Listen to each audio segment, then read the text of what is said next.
previous video regarding aggression and protectiveness in dogs, one of our followers responded and really wanted to get more insight on how to identify aggression in a dog.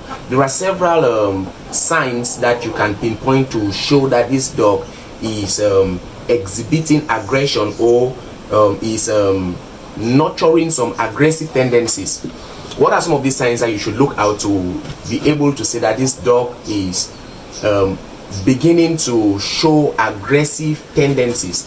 The first thing is uncontrollable growling.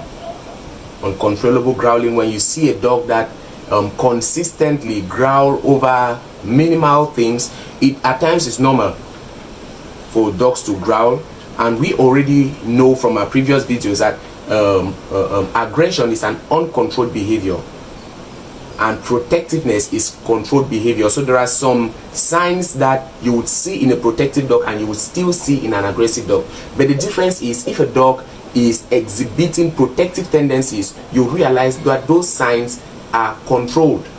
But in a dog that is aggressive, many a times those signs are uncontrollable. So we have things like growling, we have things like raised hackles.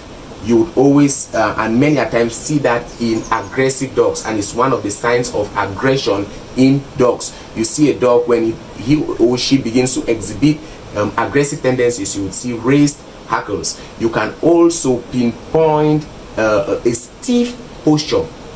Many a time for an aggressive dog, you would see the dog assume a stiff and a rigid posture. That's one of the principal signs of aggression in dogs. You would also see signs like snapping. It's usually very common in dogs, and at the peak or the zenith of it all, the dogs would exhibit signs like biting, and that is when aggression becomes very dangerous.